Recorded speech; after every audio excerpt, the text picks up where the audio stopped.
নিশ্চয় একটা নাম ভালো, তাহলে একটু আরেকবার উঠে একটু ভালো করে নিঃশ্বাস দিয়ে ওইটাই ডুব। তো ওখানে ডুবার পর আমি নিচে গেলাম। আমার বন্ধুটা যে যিনি ডুবেছেন, বন্ধুটা ওর পাটা আমার পাটা লেগেছে। আমি প্রথমে ভাবলাম কাদা, এঁটেল মাটি কাদা। তো তারপরে আমি ভাবলাম না, পাটা তাহলে আমি গেঁথে দেখি। পাটা গাঁছলাম, দেখি পাটা মানে ফসলে যাচ্ছে, জলে তো ছিল 2-3 দিন ধরে। তো তারপরে আমি আর নিঃশ্বাস রাখতে হয় না, আমি উঠে বললাম, আমি বুঝতে পারলাম যে এখানে আছে। তো ওইটা বলার পর আমি আমার দাদাকে বলি। তো আমার দাদা উনি ওখানটা বসে আছে। আমার দাদাকে বলার পর আমার দাদা গেল, যে আমার দাদা ওকে তুলতে যেয়ে হাতটা ধরেছিল, তুলতে যেয়ে তুলতে পারে না। তো তারপরে আর ছেড়ে যায়, দাদা উপরে উঠে কাঁদছে। এই মুহূর্তে জিনিসটা দেখাচ্ছে গতকালকে যে সৌরভকে উদ্ধার করেছিল যেসব ব্যক্তিরা, তাদেরকে কিন্তু আজকে আরামবাগ থানার আইসি রাকেশ সিংয়ের পক্ষ থেকে তাদেরকে ডাকা হয়েছে এবং তাদের সম্বর্ধনা এবং কিছু জিনিসপত্র তাদেরকে দেওয়া হয়েছে। সেই ছবিটা আমরা সরাসরি আরামবাগ থানা থেকে লাইভ দেখাচ্ছি, দেখতেই পাচ্ছেন সেই ছবিটা। এবার এখানকার যারা মানুষজন আছে তাদের সঙ্গে কথা বলবো যে কীভাবে কি উদ্ধার করেছিলেন না করেছিলেন, তাদের সঙ্গে কথা বলবো। বলছি দাদা, এটা নতুন করে বলতে হয়, বলছি আজকে কি কারণে ডেকেছে আপনাদের? কি কারণে ডেকে যায়? আমার রাস্তা খুঁজে পেয়ে গেছে বলে আমাদের সাদা ডেকেছে, আমাদেরকে ভালোবেসে খুব ডেকেছে। ডাকার পর আমাদেরকে কাদেরকে মানে কি কাদের কথায় আপনারা নেমেছিলেন জলে? কে বলেছিলেন? আমার খান। কতজন নেমেছিলেন আপনারা মোটামুটি? আমরা নেমেছিলাম, কতজন নেমেছিলেন? আমরা নেমেছিলাম 6-7 জন। কালকে নেমেছিলেন না এর আগেও নেমেছিলেন? আমরা 3 দিন ধরে নামছি। মানে কি কারণে এত দেরি হলো, কি মনে করছেন বিষয়টা? এতদিন 3 দিন পর উদ্ধার হলো সৌরভের দেহ, এতদিন যদি বলেন। আমরা ভেবেছি ওখানে আর ন্যায় তলিয়ে গেছে, ওখানে নিয়ে গেছি তলিয়ে গেছে। এবার দেওয়ার পর আমরা আজ সেদিন লাস্ট পাওয়া গেল, সেদিন আমরা লাস্ট চেষ্টা করবো, একবার দেখবো। বলার পর আমরা সবাই মিলে একটা টিম করে আমরা নেমেছি। আপনারা কি মানে নদীতে যাতায়াত করেন, স্নান পান করেন? 4 দিন করি। প্রায় কত ফুট জল ছিল ওখানে মোটামুটি? প্রায় 3 মাস জল। ওরা কি করতে গিয়েছিল? ফিস্ট করতে গেছে। কতজন ছিল মোটামুটি সেদিন? 10-12 জন ছিল। তার মধ্যে কতজন নেমেছিল? সবাই নেমেছিল, তার মধ্যে 2 জন বাড়ি চলে গেছে। ওটা কাজ ছিল বলে 2 জন বাড়ি চলে গেছে। এ কি সৌরভ কি আপনাদের পাশের পাড়ার ছেলে? ও কি সাঁতার জানতো না? না, সাঁতার জানতো না। আইসি সাহেব কি দিলেন আপনাদের? কিছু গিফট দিয়েছেন? হ্যাঁ, গিফট দিয়েছে আমাদেরকে। ঠান্ডার তবে একটা জ্যাকেট, একটা জামা,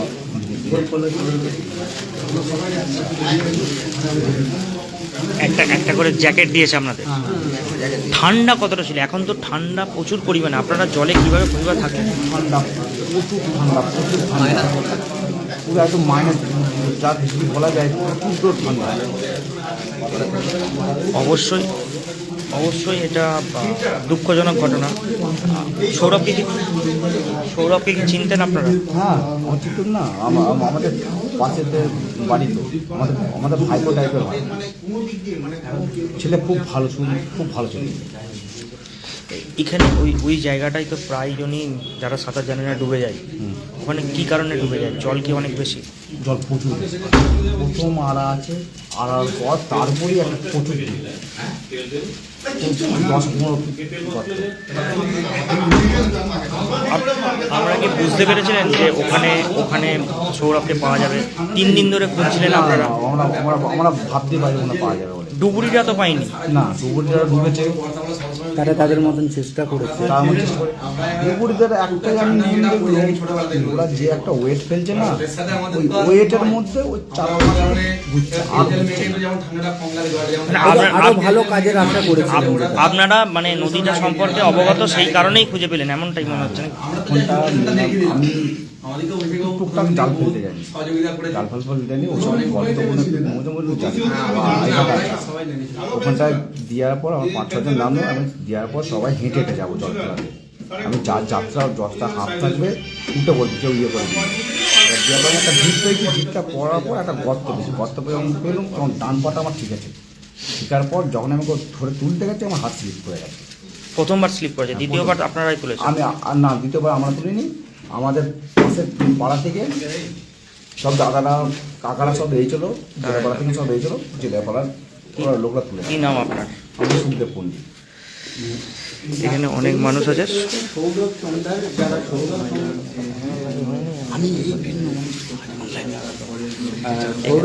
এখানে যারা মানুষজন আছেন এই মানুষজনরাই কিন্তু সৌরভ চোংদারকে উদ্ধার করা হয়েছিল করেছিলেন। এবং এখানে দেখাচ্ছি আরামবাগ থানার যিনি আইসি আছেন তিনি একটি করে জামা এবং জ্যাকেট দিয়েছেন। দাদা কি বলবেন, এরকম প্রায় সময় নদীতে দুর্ঘটনা ঘটছে, আরামবাগ যে সারাউন্ডিং যে নদীর পাশাপাশি যাদের বাড়ি আছে তাদের জন্য কি বলবেন? এর জন্য আর কি বলার আছে, বন্যার সময় ওরা জেনে শুনেই তো বাড়িগুলো সব পড়েছে। ওরা হুটার টান পান করতে গিয়ে কেউ আর করতে পারছে না, সাঁতার কেটে যারা জানে না পড়ে গেলে তার সাঁতার জানার যা ডুববেই, তো কিছু বলারও নেই সেখানে আমাদের। এবং আমরা 24 ঘন্টা নদীর ধারে থাকি, নদীর যে জায়গাগুলো সব কথাবার্তা আছে ওগুলো আমরা জানি, সাঁতার জানি, সবই জানি, আমাদের কোনো অসুবিধা নেই। টুকটাক যেগুলো হয় ওই সাঁতার না জানার জন্য। আপনাদেরকে কি মানে থানার পক্ষ থেকে বলা হয়েছিল যে খোঁজার জন্য থানা মানে জলে হ্যাঁ হ্যাঁ, যেদিন ঘটনাটা ঘটে সেদিন জাল পেয়েছিলেন? হ্যাঁ, জাল পেয়েছিলাম। কি হয়েছিল ঘটনাটা? ওরা হয়েছিল, ওরা ফিস্ট করতে গেছিলো, ফিস্ট করতে গিয়ে দোনাচারে বাড়ি চলে গেছিলো আর দোনাচারে স্নান করতে নেমেছিল। এবার এরা হয়তো সাঁতার জানে না, ওখানটা রেসও ছিল খুব, আর সেদিন আমিও জল ফেলে উঠে এসেছি ওখান থেকে। যে তার পরক্ষণেই ওরা শুনছি নাকি 3 জনের মধ্যে একজন তলিয়ে গেছে, 2জনকে তুলেছে। তারপরে এবার আমি গাড়ি চালাই, চলে গেছি। দ্বিতীয় দিন আবার ফের জাল নিয়ে গেছি, খোঁজাখুঁজি করেছি, জাল ফেলেওছি। যারা ডুবছিল তাদের একটা কথা বলার জন্য আমি বেরিয়ে চলে এসেছি ওখানে। তারপরের দিনে আবার শুনছি নাকি যে সেটাকে পাওয়া যায়নি, যার জন্য এবার আমার কাকুরা, আমার ভাইরা, দাদারা সব আছে, সবাইকে নিয়ে গেছিলাম, গিয়ে ডুবে তুলেছিলাম। ওখানকারই সব ছেলে যারা নেমেছিল? হ্যাঁ, ওরা ওখানকারই স্থানীয়।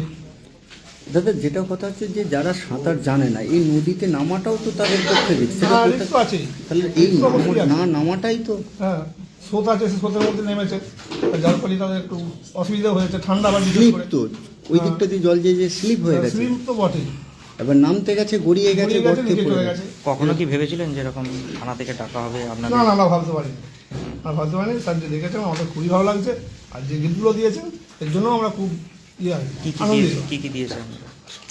ওই স্যার যেমন যাই হোক, আপনাদেরকে ডেকেছে। কতজনকে ডেকেছে প্রায়? আমাদের 12 জনের মতো 13 জনের মতো দেখেছেন, ওদের ছয়েক আমাদের জনের সাথে।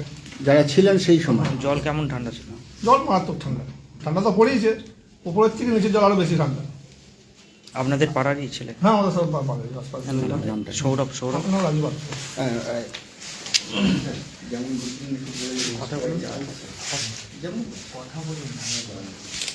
না, আপনাদের সবাইকে ধন্যবাদ জানাবো, ঠিক আছে। আমার খুব গৌরবোধ করছি, আমার ভালো লাগছে যে আমি আরামবাগে আপনাদের মতো লোকের সাথে আমরা পুলিশিং করছি, যারা এত দায়িত্বশীল, যারা আপদে বিপদে দুঃখে সুখে মানুষের পাশে দাঁড়ান। এটাই সমাজের অঞ্চল, কারণ সমাজে সঠিকভাবে বসবাস করতে গেলে সবসময় আশেপাশে মানুষের আপদে বিপদে গিয়ে একটু পাশে দাঁড়ান, তাতে দুঃখটা কমে যায়। যার বাড়িতে বা যার পরিবারে একটা শোকের ছায়া পড়ে তাদের মাথা কাজ করে, কিন্তু তখন ওর পাড়া প্রতিবেশী আশেপাশের মানুষ গিয়ে যখন ওর পাশে দাঁড়ায় বলে আমরা পাশে আছি, তখন ওদের সাহস বাড়ে এবং তাদের মনে হয় যেন আমরা একা নেই। আপনারা আমাদের পাশে দাঁড়িয়েছেন, পুলিশের সাথে সবসময় ছিলেন, পুলিশের যে টিমটা ওখানে ছিল তাকে সহযোগিতার হাত বাড়িয়ে দিয়েছেন, একটা টিম হয়ে আপনারা কাজ করেছেন, তার জন্য আমার খুব ভালো লাগছে। আপনারা সবাই খুব ভালো থাকুন, আমাদের পরিচয়টাও হলো, হ্যাঁ, আর এটা আমরা সবসময় কন্টিনিউ রাখবো, ঠিক আছে। ধন্যবাদ সবাইকে, পরে দেখা হবে। আমরা অসংখ্য ধন্যবাদ। আজকে কিছুক্ষণ আগে কিন্তু তিনি একজন মানে যারা দুস্থ মানে সর্বশান্ত পরিবারের পাশে দাঁড়িয়েছিলেন, এখন যারা সৌরভকে উদ্ধার করেছে তাদের সঙ্গে একটা সাক্ষাৎকার এবং তাদেরকে একটু উপহার দেওয়া হলো। এটা কিন্তু সত্যিই একটা নিদর্শন, দেখতেই পাচ্ছেন সেই ছবি সরাসরি আমরা সংবাদ সম্মেলনের লাইভে দেখাচ্ছি, দেখতে পাচ্ছেন সেই ছবিটা। যারা উদ্ধার কার্যে নেমেছিলেন তাদেরকে কিন্তু আজকে সম্বর্ধনা দেওয়া হচ্ছে আরামবাগ থানার আইসির পক্ষ থেকে। সেই ছবিটা আমরা সরাসরি সংবাদ সমালিয়ার লাইভে তুলে ধরলাম। দেখতেই পাচ্ছেন এখন সকলে কিন্তু বেরিয়ে যাচ্ছে। আমি দেখাচ্ছি, ওই যে তুমি ছিলে না,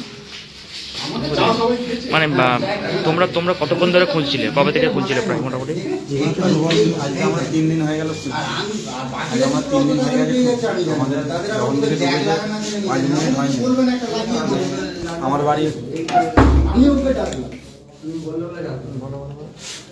আমার বাড়ি হচ্ছে মনসুতলা, একদম যেখানে ডুবেছে একদম নদীর ধারেই বাড়ি। তো ডুবে যেতে আমার একটা ভাই ছিল, একটা দাদা ছিল নদীর ধারে। তো সে ভাইটা আমায় ফোন করে যে সৌরভ বলে যে মানে ব্যক্তি সে ডুবে গেছে, মানে সে আমার অ্যাকচুয়ালি বন্ধুই হয়। সে আমাকে ফোন করতে আমি 5টা মিনিট হয়নি আমি গেছি নদীর ধারে, যে আমাকে আমি ছেলেগুলোকে জিজ্ঞাসা করছি যে কোন জায়গাটায় ডুবেছে একটু আমাদেরকে কারের লোকেশনটা বল। ওরা কি মানে একজনকে দেখছি অজ্ঞান হয়ে যাচ্ছে, কে দেখি ছুটাছুটি করছে, এদিক ওদিক ছুটাছুটি করছে, টেনশনে। তো আমাদেরকে বললো যে এই জায়গায় আমরা অনেক খোঁজাখুঁজি করলাম, সেদিন থেকেই খুঁজছি কন্টিনিউ, মোটামুটি আমরা 3 দিনই নেমেছি।